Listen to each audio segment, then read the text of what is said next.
This is Collision Repair's Open Dialogue webinar session. We do one webinar a month here. Today's guest is Tim Morgan. He's the Chief Operating Officer of Spinisi Americas.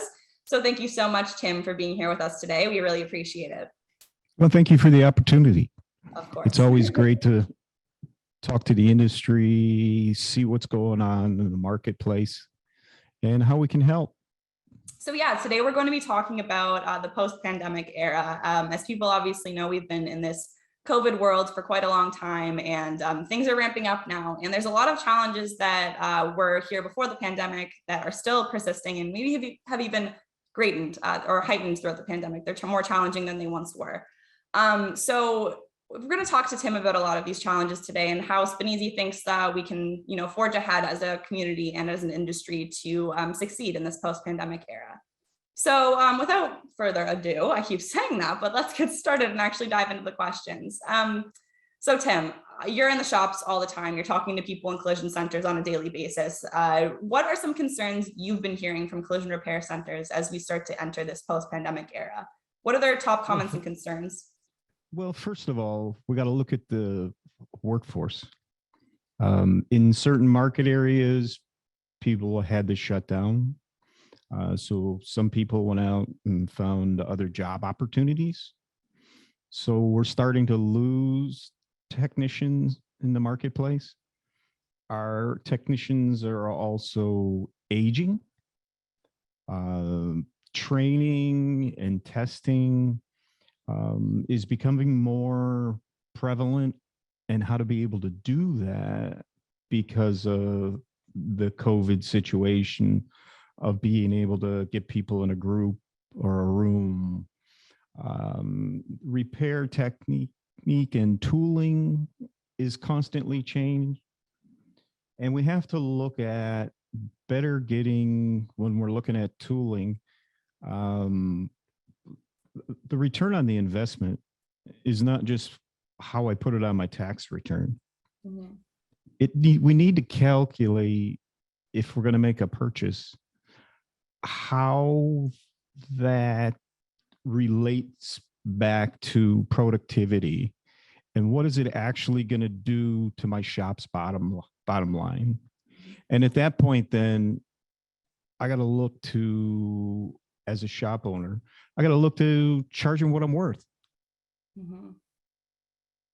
That's absolutely a big topic right now. I mean, specifically on the last point that you made there, but we're going to take a three-pronged approach here, as you mentioned.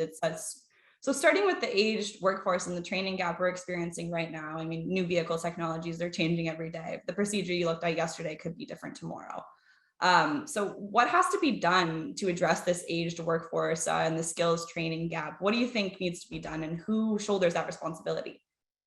Well, I think when you look at the training gap, one of the things that we've had to do as an equipment company is look at how can we get to the masses. We have to be able to reach more people than we ever have before. Our business continues to grow, so our input and training is continuing to grow. That's where this studio came from.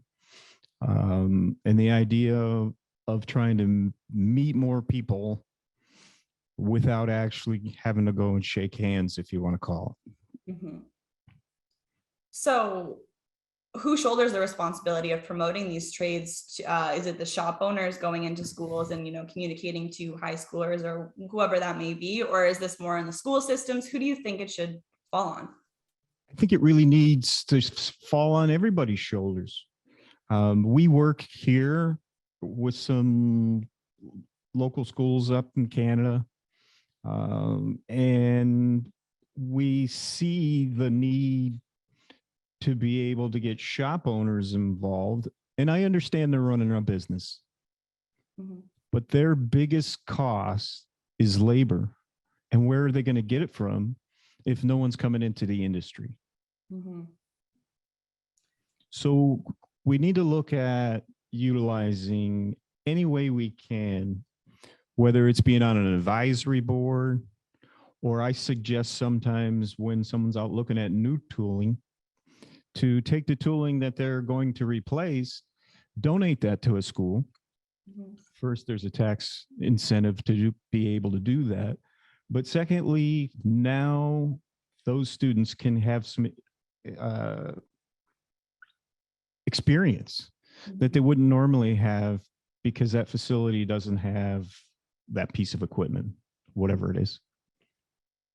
But yeah, I've seen situations like that. I've seen happen firsthand. I was recently at a training center that had lots of students trying out dent pulling techniques for the first time, things that they'd never actually learned before, and they had just graduated from a program that involved collision repair. So it was just interesting to see those skills in action. I mean, how little of exposure is given sometimes to those people. So we really need to amp that up. And I'm happy to hear that you guys are working locally with, was it Centennial College and Saskatchewan Polytechnic you guys work with, correct? Yes, absolutely. Yeah. Matter of fact, we have classes going on this week in Saskatchewan. Awesome. That's great. So a big question too with addressing the skilled trades gap and talking to youth about trades and just promoting collision repair as a career.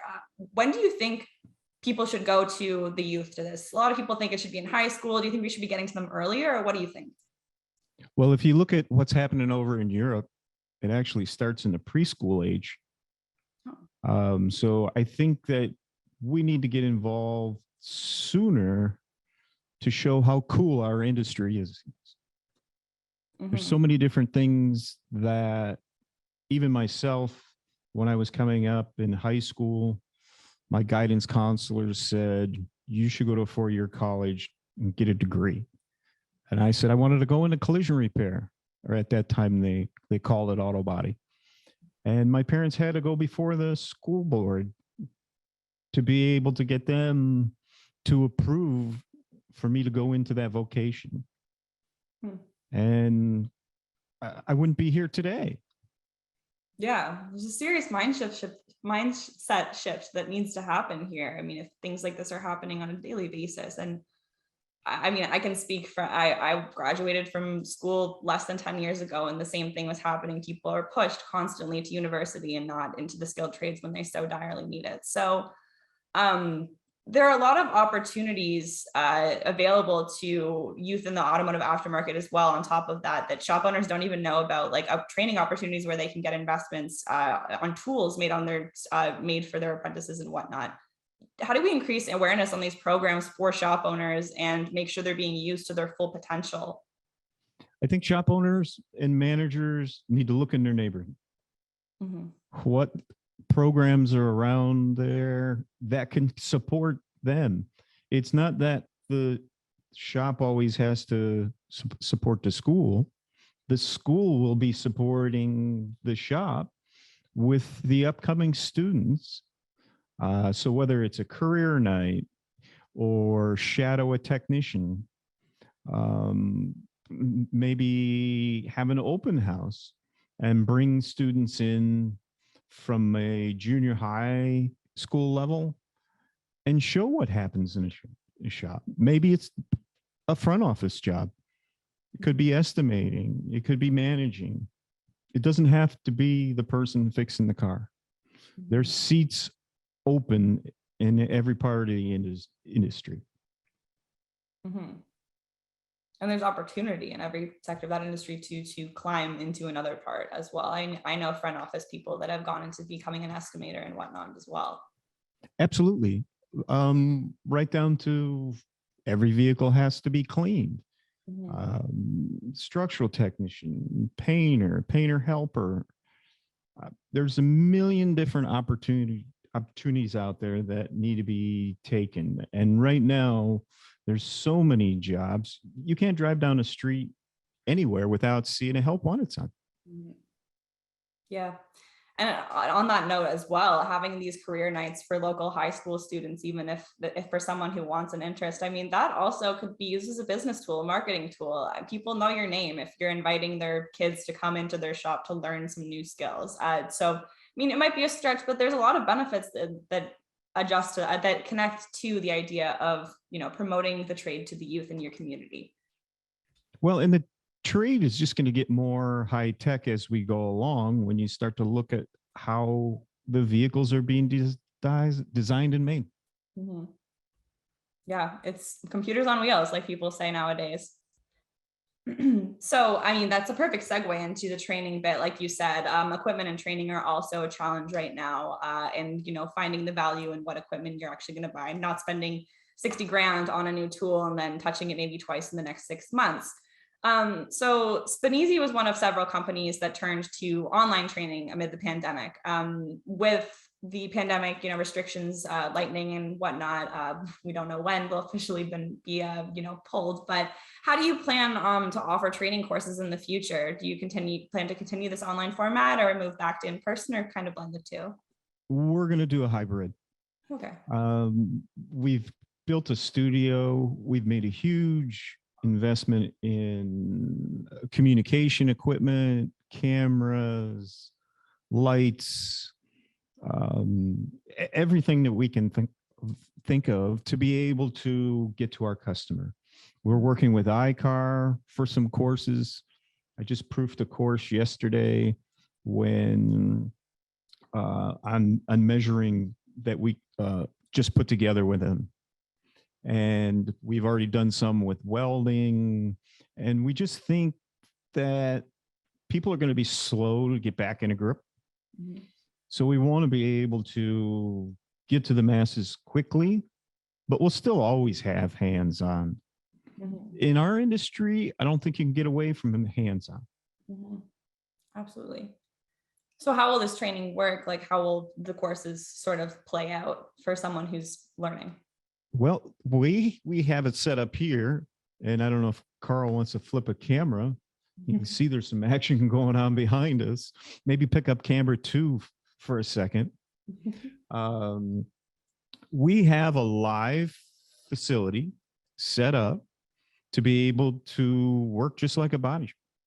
So we can live with a group of technicians, turn around and start teaching them measuring, and be able to walk them through the process of the course and give them a test at the end. Mm-hmm. But that's not to say next week we have a group of 6 or 7 people in the building taking basically the same course, maybe a little bit more advanced, to be able to facilitate what we need. Mm-hmm. And at the same time, working with iCar and the OEMs to make sure that we're supplying what they need on a training basis. Mm-hmm. Absolutely. And I'm sure people will see last year you guys had the interactive Speneasy tour come out of your training facility. So, and now you've got this interactive studio. It's just cool to see everything in action there. So appreciate the view there, Carl. Thanks for that. So we actually launched a poll there too, asking people what they preferred in training, and the majority of people said they prefer a hybrid training platform. So I mean, it's clear that a lot of people are more comfortable with this space that we've created here in the pandemic for training. So moving back over to production, how do collision repair businesses begin to understand what tools and equipment they need to meet their goals? I feel like a lot of shops, like you mentioned at the beginning, they'll go into a catalog, look at a tool, hear great things about it, but not really apply it to what they're dealing with at their business. How do you really divulge or figure out what you need and how it applies to your business? Well, traditionally, the way I seen from being on the sales side, we would walk in, show some product, maybe do a demonstration. And the first question out of the owner manager is, how much does it cost? Let's not look at what it costs. Let's look at what type of production and am I going to get out of that? So I have to look at, with the aging workforce, do I need to change how this technician is working? I have to get them up off the ground. Knees are starting to get weak. So I've got to work standing. I can't be changing that bumper on the ground, laying on the floor. If you go in any service department, every service technician has a lift. Why wouldn't you have the same source of equipment in the body shop? So we need to look at, when we look at the tooling, how is this going to increase my production time, by savings. Can I put the vehicle on a piece of equipment?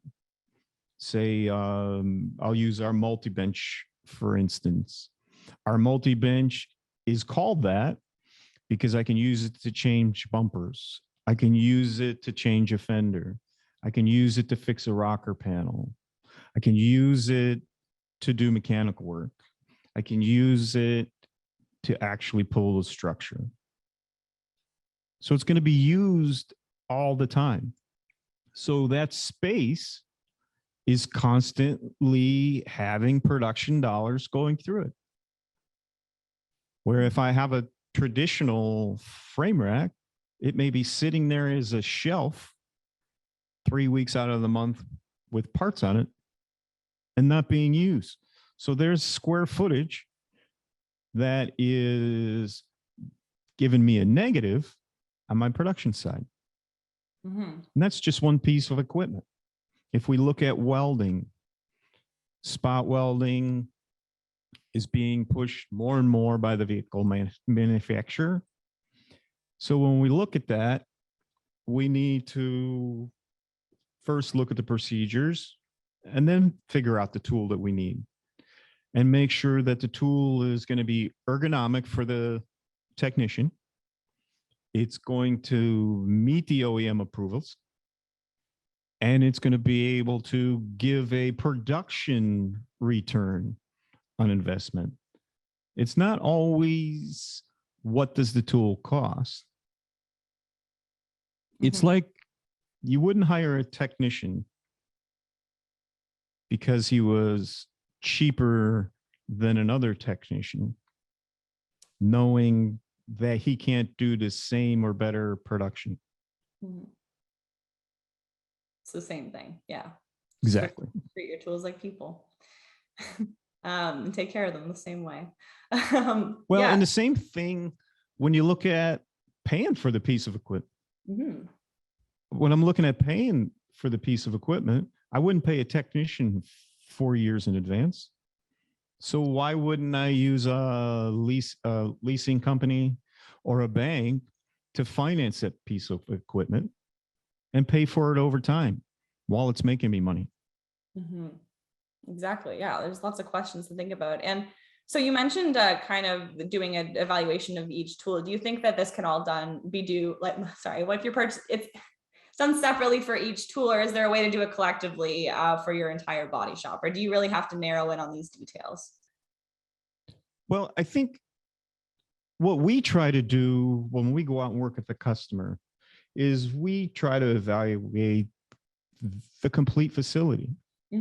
Okay, if you bring us in and you say you have a bottleneck in your paint department, we'll evaluate the paint department. Or it may be a 360 concept that we need to look at the whole facility.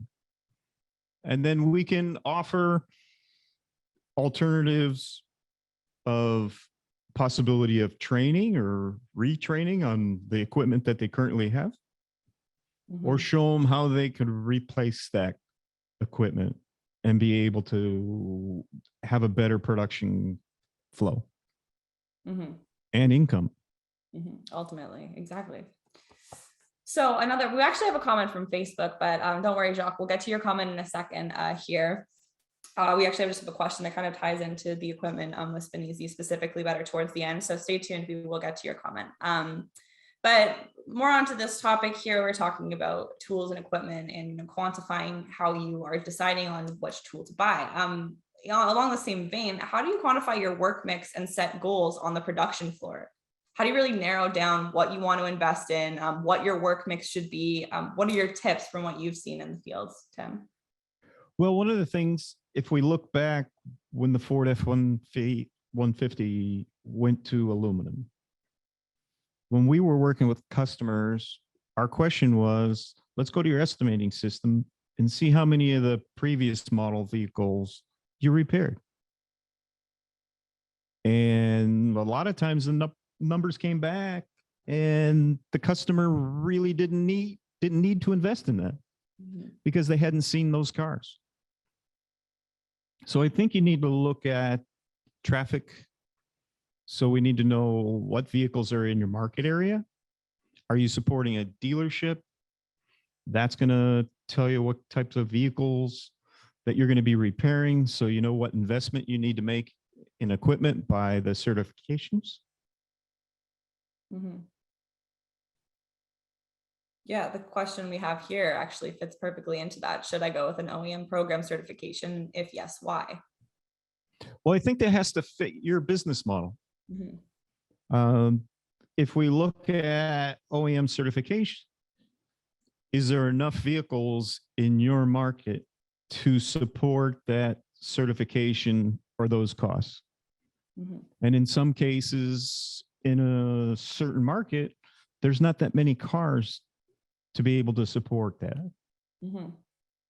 And if I start looking at vehicle accidents and you look at the average repair in US dollars, I'm sorry, somewhere between $2,600 and $3,700 for a repair, how much investment needs to be made into the structural side? Because at those dollars and cents, you're not seeing the heavy structural repair. Mhm. So that may turn your tooling or your investment towards light or medium damage vehicles. I Mhm. was on the phone with a customer today. Says he hasn't pulled a frame or structural in 4 years, Wow.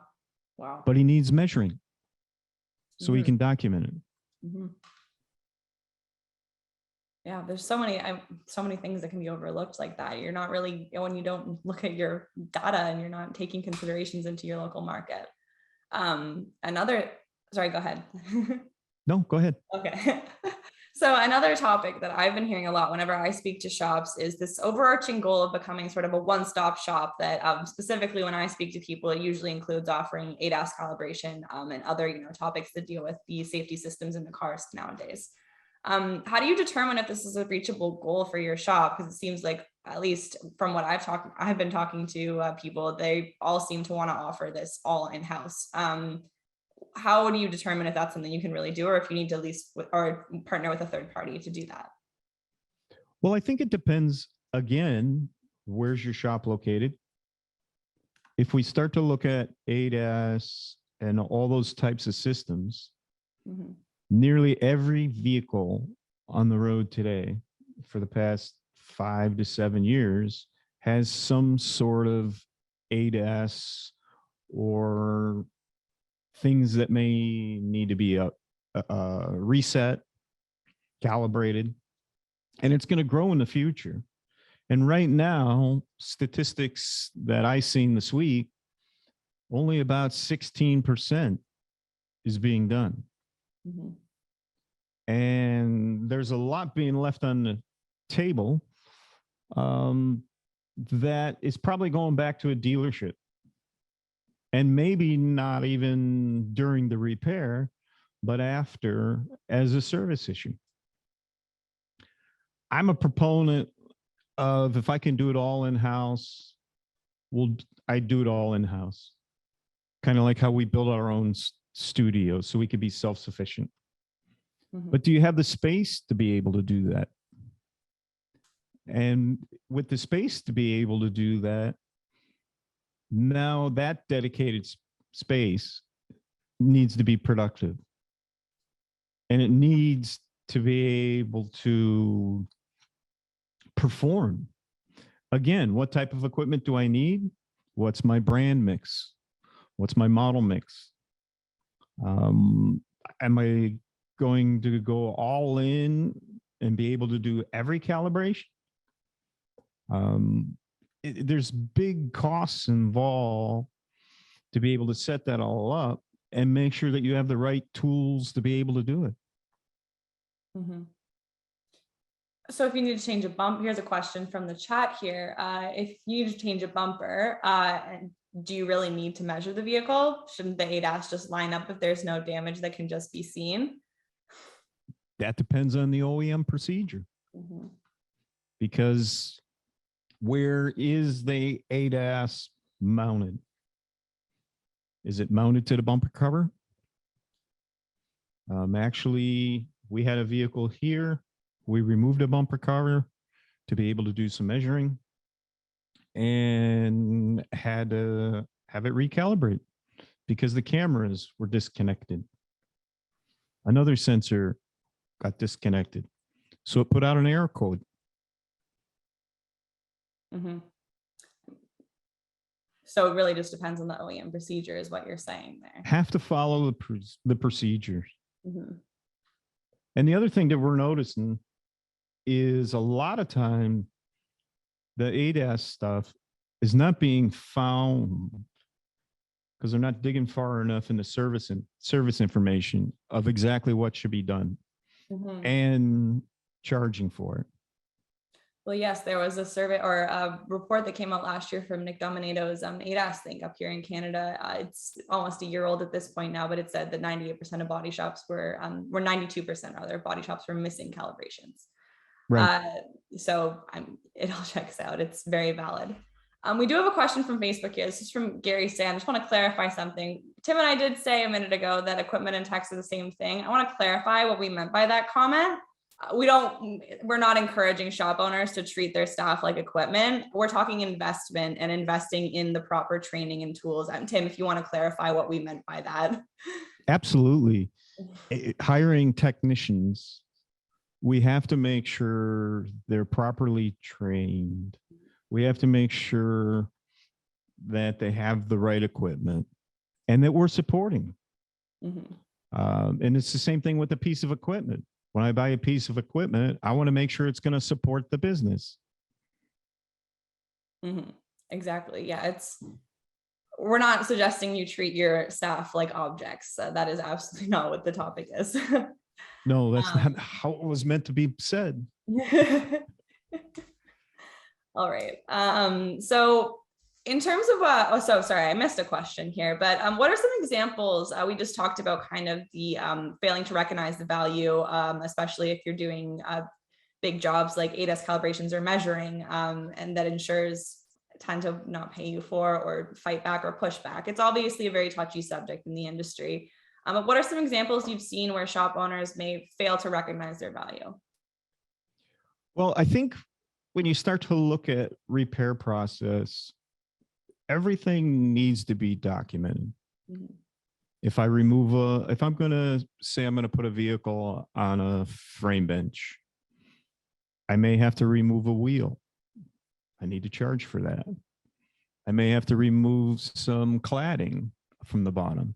I may have to remove a rocker panel cover. All that needs to be documented and charged for. Mounting the vehicle. Traditional 4-pinch weld mounting is pretty much gone in the industry. Mm-hmm. Most vehicle manufacturers are requiring 6 to 8 to 10 mounting plate positions. And at that point, individually, you need to charge for each one of those for assembly. Mm-hmm. And it can go on and on, but you have to charge what you're worth. Mm-hmm.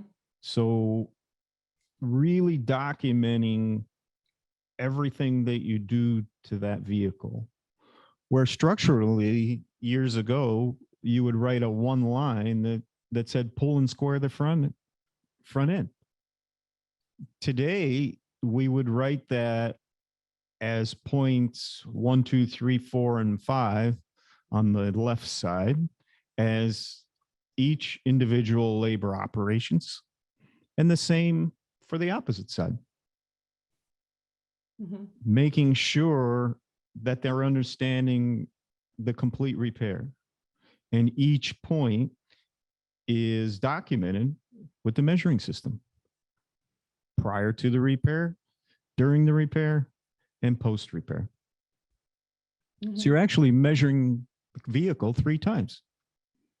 The other thing that we find is just from the measuring process, if we measure every vehicle coming into the facility that might appear from looking at the gaps of the vehicle that it might have some structural or something moved, we're finding 6 out of 10 cars with damage that probably would push through the repair process, and those extra pieces not getting noted. Wow. Okay. So, okay, we've got a question here. Every vehicle, I'm assuming they're referring to measuring 3 times. Doesn't that take a lot of time to do? Comment on Not using the right system. that. Okay. Not using the right system. You can get through measuring the car very quickly. But if you think about it, if I don't measure it and I overpull it, or I don't pull it at all, I'm spending more time fitting up parts. Mhm. So the repair process is actually going to take longer if I don't do it correctly. Do it right the first time. Absolutely. We all heard it before. So education obviously comes into we were talking about it just now. Education comes into a big part of advocating for what you're getting, what you should be paid for. So what are your advice to shop owners or technicians on maybe potentially fighting for what they want to, what they should be paid for from insurers particularly? I think education is a huge investment. Mm-hmm. You take a technician out of a facility for 3 to 4 days to go to an OEM training session, your production is going to go down because you've lost a technician.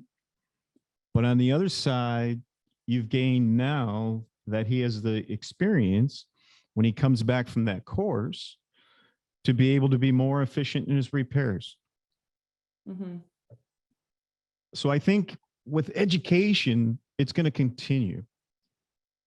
Cars are going to continue to change. And that investment in the training process is always going to be evolving and revolving around the technician. Mm-hmm. That's where employee retention comes in. Making sure that we are taking care of our employees. So they want to stick around. Hiring and retention has obviously been a huge topic recently in the last year and a half, 2 years. And now even you see some companies struggling so hard to try and hire people just because every industry is struggling right now, and collision repair, we were struggling prior. So a lot of places are introducing signing bonuses and, incentives to encourage technicians to apply and work. What if someone's offering a signing bonus, tech just takes the signing bonus and heads out? Now they're out of the money. What do they do in situations like that?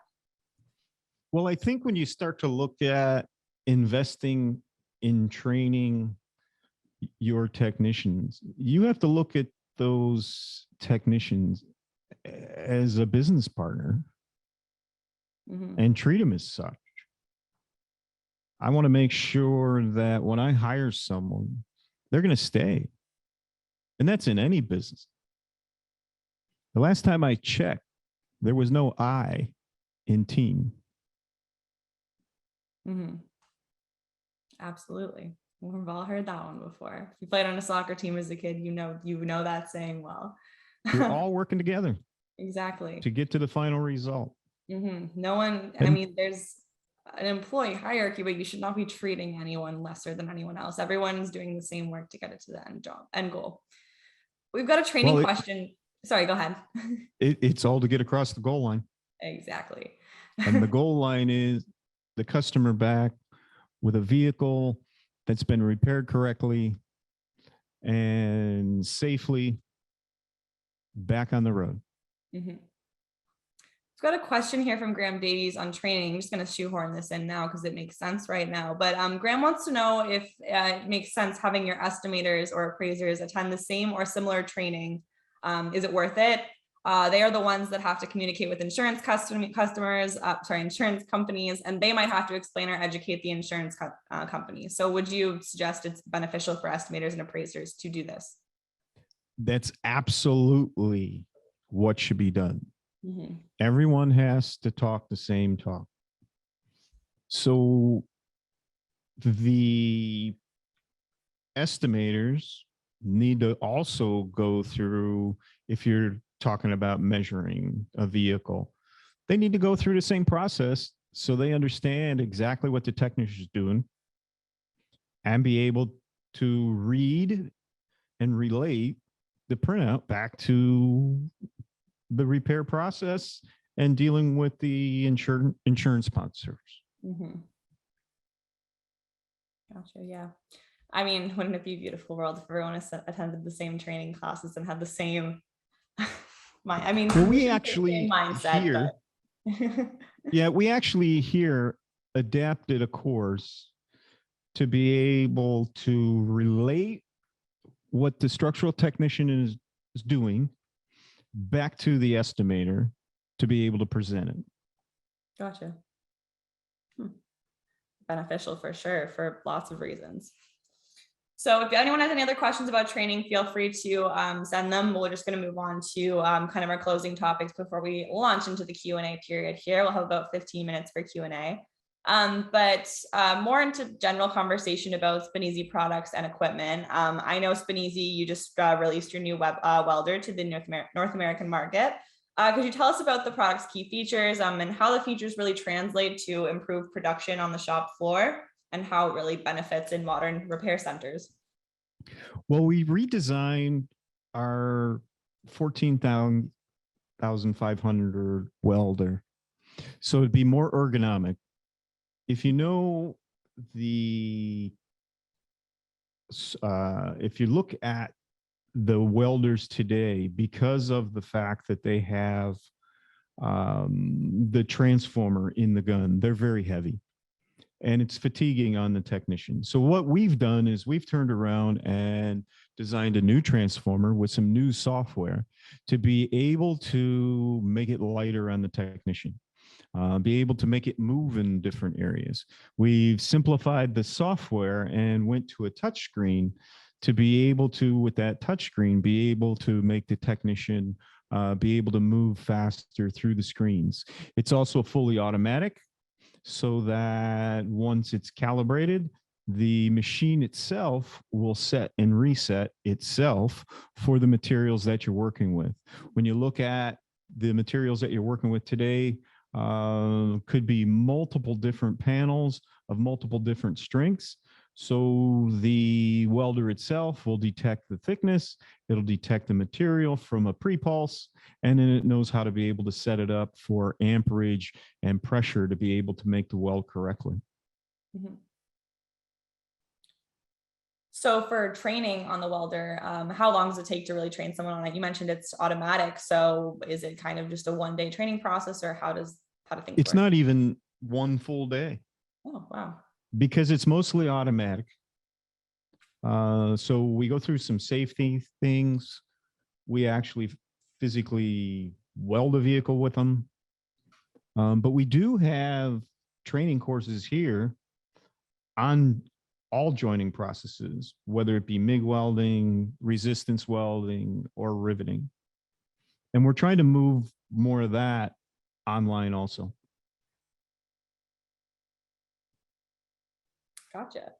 So I also know that if anyone wants to catch some of Spinisi products in action, you guys are hosting a Spinisi Interactive Product Week Spinisi Interactive Week next week. What should viewers expect there? You know, it's 5 full days of presentations, but what should we anticipate? Well, it's 5 full days for the public, but we've been working all this week doing pre-stuff to get ready for it and practicing. So we have some OEM presentations. So we have a couple of car manufacturers that are going to speak. We have some software companies. We have some calibration people. Also, we have some people from the industry to talk about their experiences in their shop using Spinisi equipment. Some testimonials, if you want to call it. We also are working with the Collision Repair Education Foundation and a couple other people to talk about what we can do to get the proper labor in the shops, to be able to get qualified students into the programs. So it's not just about Spinisi products, but it's how to be able to support the collision repair facilities that are there today. And I hope everyone tunes in. It is going to be a full week. 1-hour segments, 45-minute segments throughout the week. You can go online and register for it.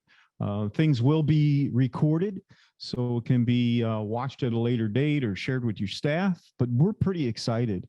When we started to see the numbers change with COVID and trying to get a group of people together and also at the same time wanting to protect ourselves and our employees, we just thought it was a better fit to try something different.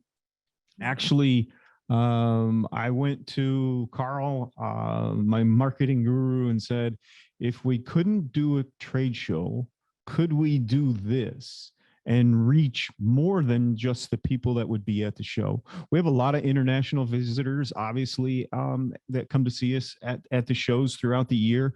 And many come from Canada. And with the border restrictions, we know we weren't going to be able to get to those people.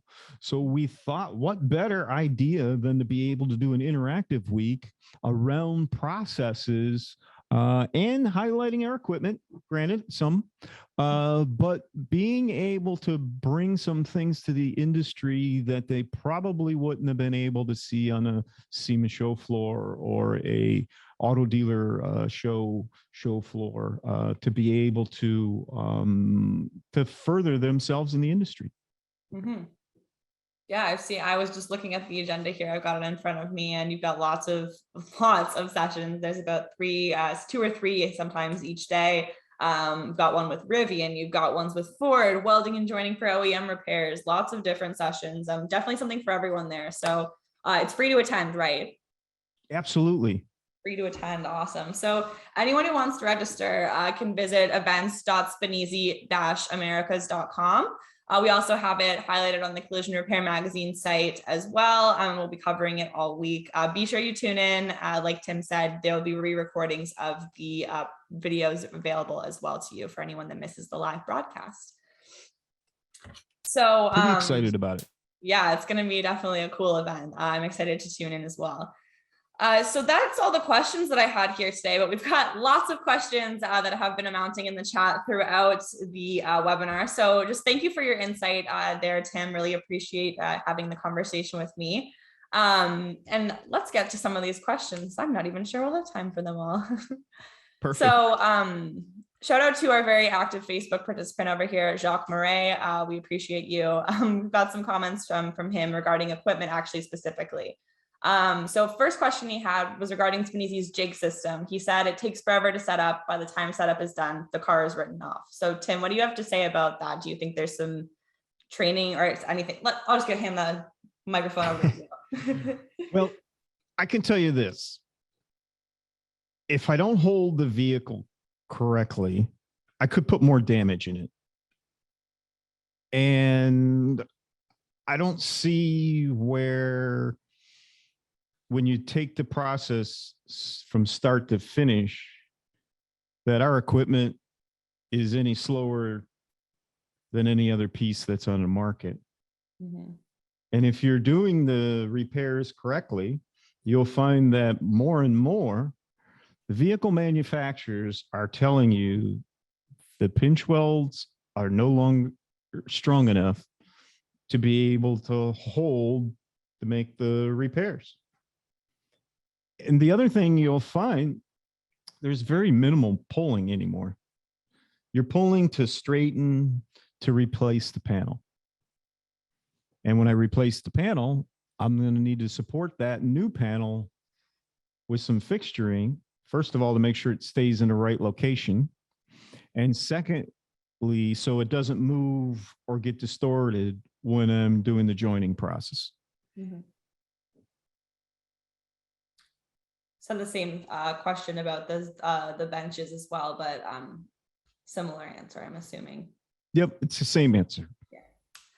Okay. Also have a comment here that says up to 80% in the shop work. Up to 80% of the work in the shop is non-structural, and that's where the clogging comes in. Would you agree with that, or what would you say from that you see from your body shop experience? I would say that's correct. Yeah. When you start to look at the average repair, like I said, between $2,600 US and $3,700 US.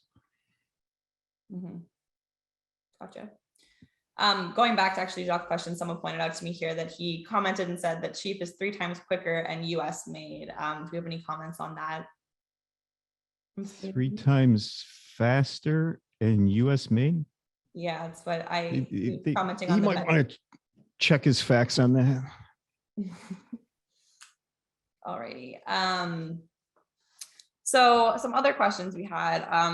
Heading into the future, what would you say are the top pieces of equipment that a body shop should have on their shop floor?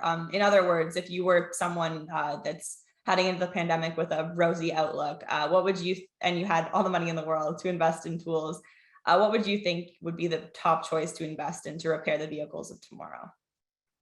Well, it's not even the vehicles of tomorrow, it's the vehicles of today and even yesterday. Mm-hmm. If your facility does not have a computerized measuring, you have no way to document your structural.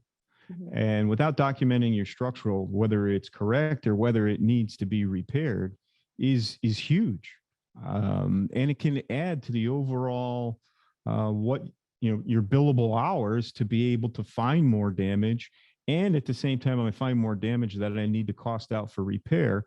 I'm also going to turn around and help with my repair process, because my repair process could be shorter, because I'm finding all the damage up front and I'm not having to go back and do a repair, or I'm not having to do some adjustments or something later on, or spending extra time aligning a bolt-on part because my structural is not in the right position. Mm-hmm. Yeah, I mean, the measuring system, I expected that answer. So when you look at what a shop needs today, how am I measuring it? How am I welding it? Are my technicians working ergonomically? Everybody's getting older every day. So we need to make sure we're taking the fatigue out up for the technician. Mm-hmm. So that could be lifts, could be multi-benches. And then what repairs are you going to do? Mm-hmm. And that checks into quantifying your work mix and the things we talked about previously as well. Another question on here, I'm not sure, maybe this is some stuff that's under wraps or you can't really tell us yet, but Jacques wants to know if Spinisi has any plans about plastic repairs and equipment for that potentially. To repair plastic? Mm-hmm. I'm thinking he means we already have some products out there. Okay. One of the things when you look at repairing plastic, what is the OEM specific requirements on that? Mm-hmm. Some of them have a mil of thickness allowance. Some of them do have sensors in the bumpers, so that plastic can't be repaired because it's going to affect the operation of that. If you're looking at our pull-up system, which would be glue pulling, if he's talking about that in plastic, we already have those tools out there. I think it was more bumper repair, but as you're saying, there are a lot of OEMs out there that do caution against repairing bumpers after a collision, just because of the heavy sensor components and whatnot, as Tim was saying. And sometimes the mill thickness of the materials. Mm-hmm. Exactly. All right. So any other questions? We're going to start wrapping it up here in a minute. I've got a couple more to go through, but if you have any other questions, now's your shot. Tim will be available after the webinar. I can send him any questions if we've got anything still scratching in your mind there. But an interesting topic that, I mean, we've been talking about training a lot here too. And I'm just interested to know, Tim, what you think. If training were free, how different do you think the industry would be? Obviously, we're not looking to introduce free training or anything, but I think that people just think training and they see a big price tag and they're not really thinking about how important this really is. And I'm just trying to think of a way we can communicate how important training is without people just thinking dollars, losing money, and like you were saying, someone being out of the shop for a day to do a training course? Well, the investment in education really is where it's at, because I'm going to be more productive. And I can tell you here in our own facility, we don't charge for training. Have we ever charged for training? Not that I know of. We're out in the shop all the time. We do have traveling expenses, just like everybody else. But we invest in our customers, or our Spineezy family of customers, if you want to call it that. But I don't think that anyone can get anywhere in any industry without education. And I can speak firsthand. I know Tim's going to be humble, but I've spoken to some Spineezy customers that mentioned that Tim's called them the night before coming down and deciding to train with them because they've had troubles with with tools and whatnot. So Spineezy does stay true to their word with training and whatnot. And a lot of companies, I digress. Their training is very important, and it needs to be addressed. So any other questions? I think we're out of questions right now. Let me check Facebook here. Alrighty. Nope, looks like we're all good. So thank you so much to everyone who joined us today. We really appreciate having a chat. And Tim, we appreciate your expertise again. Thank you so much for being here today. We can't wait for people to join the Interactive Week next week. We hope that the event goes smoothly for you guys, and we'll be there cheering you on from the sidelines. So anyone who wants to register for the event, please go to events.spineezy-americas.com and register. Or you can go to the Collision Repair Mag site. We've got it linked on there as well. And it should be a great time. But thanks again so much. Oh, and also we've actually fact-checked Jacques, not to shoehorn this in at the very end here. We fact-checked Jacques. Chief is actually manufactured in China based on our quick research from our reporters here. So just an FYI. Anyway, thank you so much, Tim. We really appreciate you chatting and giving us some Spineezy updates. Thank you for having me. This is always enjoyable to be able to sit and chat with you, what's going on in the industry. And from the questions, we get some input of where the industry is today. Yeah, absolutely. So it's always fun. Yeah. And I'll be looking forward to seeing you next week. Absolutely. I'll be there virtually. All right. Thanks, everyone. Thank you all for your active participation today, too. We really appreciate it. Have a happy Wednesday. All right. Bye, everyone. Take care.